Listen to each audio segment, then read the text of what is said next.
I, Professor Savin Singh, welcome you all on my Centurion lecture today.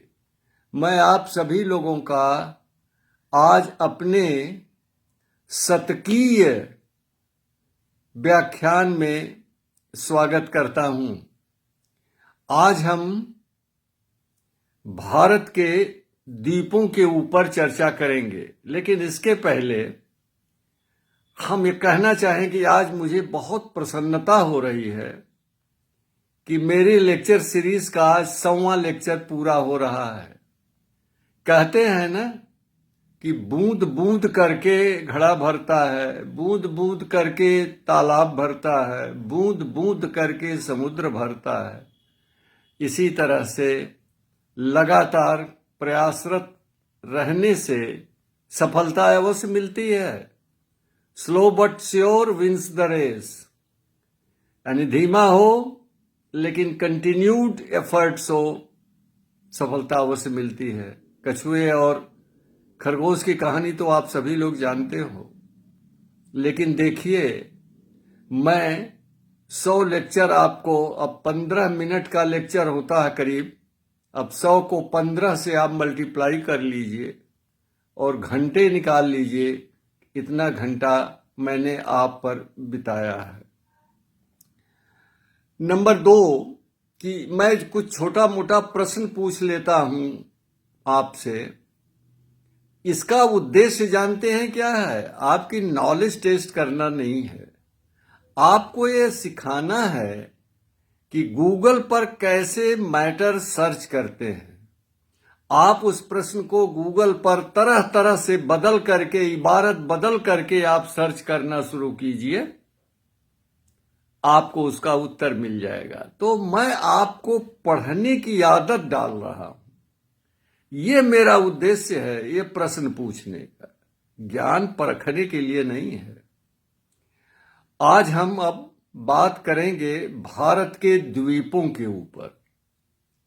दोस्तों, भारत में कुल मिलाकर के 1382 आइलैंड्स हैं। There are 1382 islands in India. Islands तो आप जानते हैं, चारों तरफ से जल से घिरे हुए स्थलीय भाग को आइलैंड कहते हैं। अब हम आप देखेंगे पहले कि भारत में कुल कितने तरह के आइलैंड हैं। तो सबसे पहले हम चलते हैं नदी island, river island, riverine island, माने ऐसे द्वीप जो नदी के मध्य में, एक सिंगल नदी के मध्य में स्थित है या 2 नदियों के मध्य में स्थित है, उनको रिवर आइलैंड कहते हैं।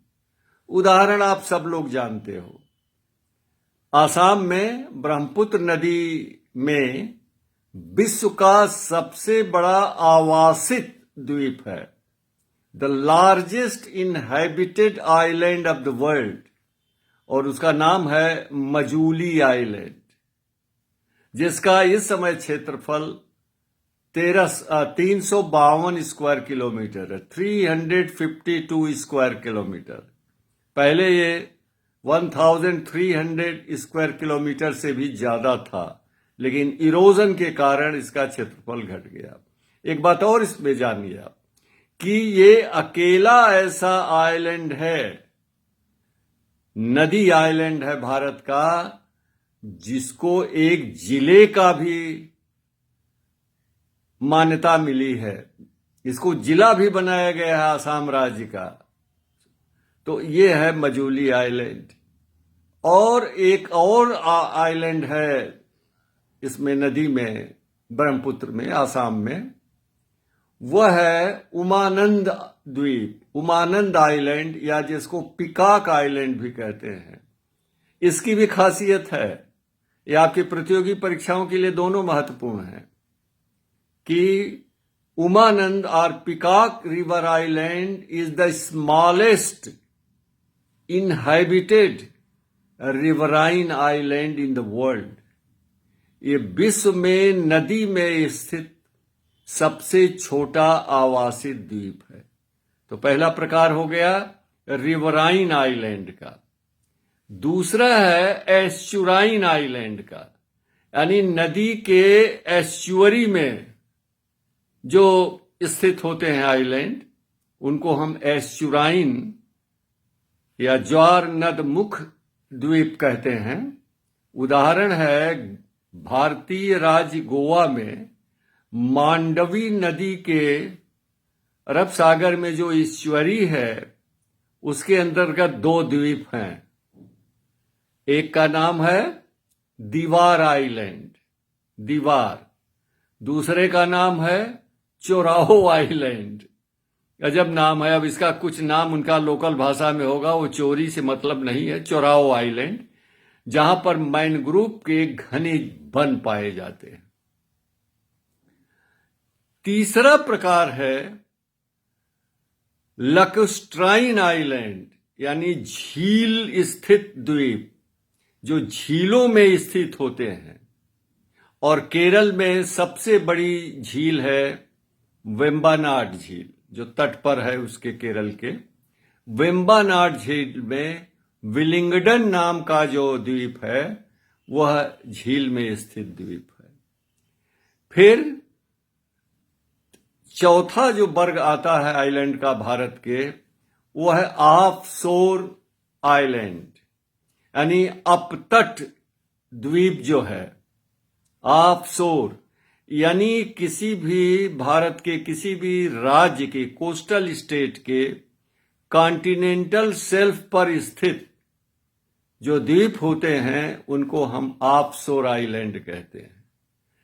कॉन्टिनेंटल शेल्फ आप जानते हैं, महाद्वीपीय मग्न तट पर जो स्थित होते हैं, तट के पास होते हैं, बहुत दूर नहीं होते हैं।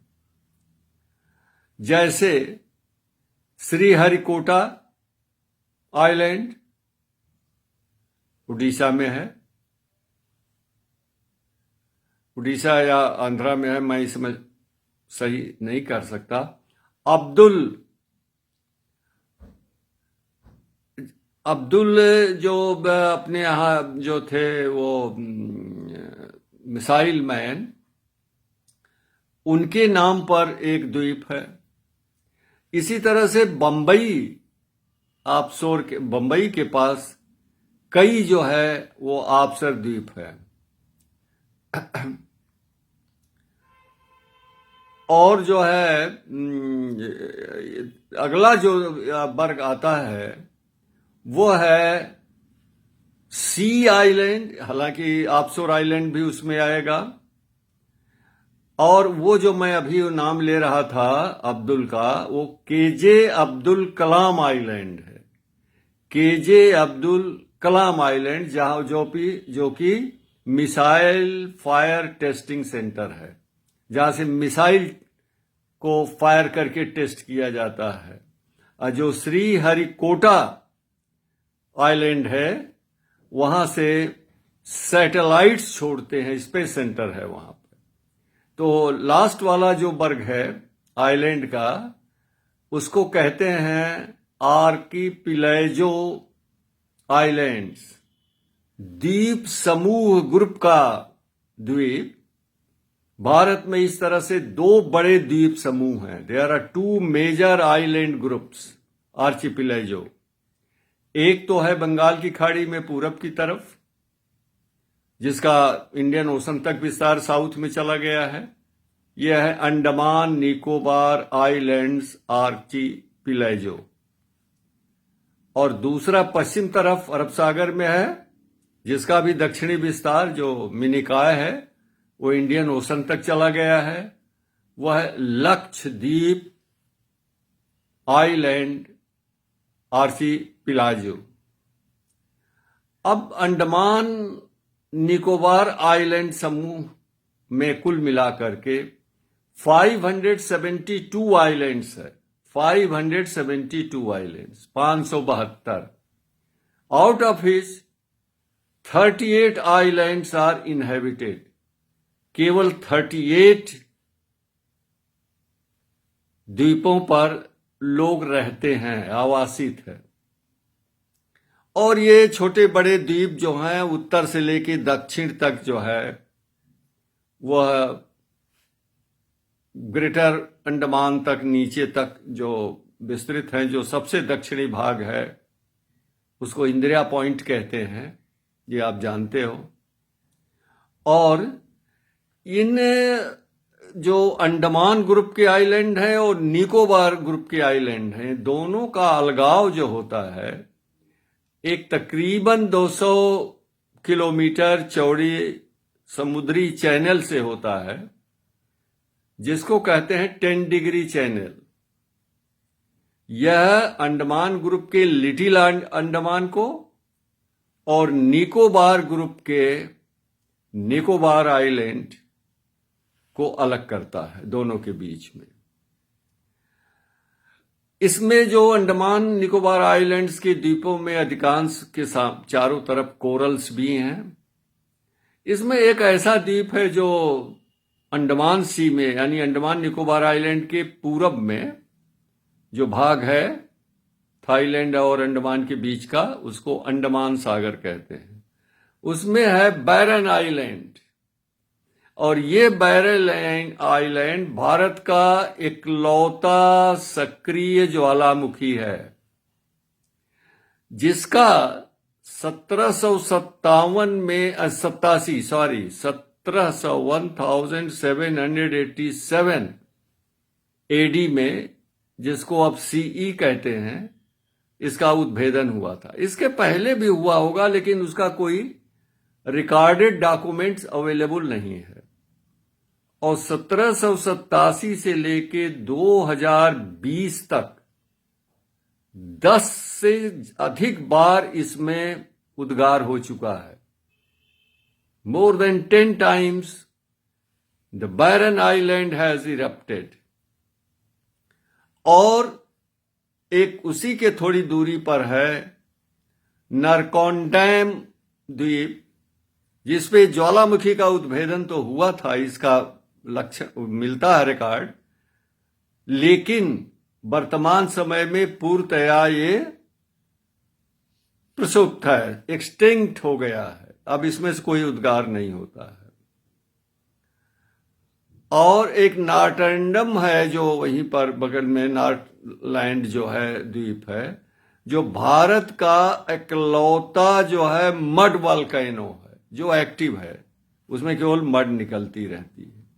और ये आप जानते हो कि अंडमान निकोबार द्वीप समूह की जो राजधानी है वो पोर्ट ब्लेयर में है, जो अंडमान आइलैंड्स के सबसे दक्षिणी भाग में स्थित। अब चलते हैं पश्चिम की तरफ। लक्षद्वीप द्वीप समूह, याद रखें कि लक्षद्वीप नाम करके कोई द्वीप नहीं है, बल्कि ये द्वीप समूहों की एक श्रृंखला है, जो सुदूर उत्तर से लेकर के दक्षिण में मिनी क्वाय तक फैला हुआ है। इसमें कुल 36 द्वीप हैं, जिनमें से केवल 10 आवासित हैं। Only 10 out of 36 total islands of Lakshadweep are inhabited. यहां पर केवल एक द्वीप पर जो है एयरपोर्ट है, जो अगाती है। और सबसे बड़ा जो द्वीप है अब्रॉड द्वीप है इसका, जो 4.98 स्क्वायर किलोमीटर क्षेत्र है। और दूसरा सबसे बड़ा जो द्वीप है वो मिनी क्वाय है। मिनी क्वाय जो है उसका क्षेत्रफल है 4.8 स्क्वायर किलोमीटर। बहुत मामूली अंतर है दोनों में। अब जो ये जितने द्वीप हैं यहां पर, उनमें एक तो आता है 8 डिग्री चैनल। 8 डिग्री चैनल ये लक्षद्वीप के सबसे दक्षिणी द्वीप मिनी क्वाय को मालदीव से अलग करता है 8 डिग्री। दूसरा आता है 9 डिग्री चैनल। यह लकाद्वीप वर्ग के द्वीपों जैसे कल्पेनी द्वीप, सुहेली पार द्वीप को मिनी क्वाय से अलग करता है। ये दोनों जो है वो लक्षद्वीप के ही भाग हैं, याद रखिएगा। मिनिकॉय भी लक्षद्वीप का ही पार्ट है।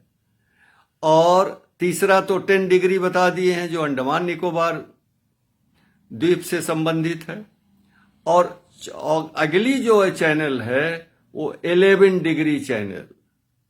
ये 11 डिग्री चैनल जो है सुदूर उत्तर में अमीनी देवी ग्रुप के द्वीपों को केरल के तट पर स्थित कन्नानौर, जिसको अब करनूल कहते हैं, से अलग करता है। तो जितने भी द्वीप हैं लक्षद्वीप के, वो सब करीब करीब एटॉल द्वीप हैं। एटॉल आप जानते हैं, एक कोरल रीफ का एक प्रकार होता है। और इन द्वीपों के चारों तरफ खूबसूरत बीचेस हैं, पुलिन हैं, और उसके फिर चारों तरफ लैगून है। तो इनका जो लैगूनल एरिया है, लैगून वाला जो क्षेत्र है, वो बहुत ज्यादा है। जबकि इन पूरे लक्षद्वीप के 36 द्वीपों को मिला करके जो क्षेत्रफल कितना है, 32 स्क्वायर किलोमीटर, केवल 32 स्क्वायर किलोमीटर है। छोटे छोटे द्वीप फैले हुए, और इनकी राजधानी कहाँ है, कवारत्ती में। तो ये अब 100 लेक्चर आज पूरे होते हैं। आप जिन लोगों ने हमारे इस लेक्चर सीरीज में भाग लिया है, उसको देखा है, सुना है, कमेंट किया है, उन सभी लोगों को धन्यवाद। और आगे हम आपसे जानना चाहेंगे क्या ये लेक्चर सीरीज को आगे बढ़ाया जाए या 100 पर एक लक्ष्मण रेखा खींच दी जाए। नमस्कार।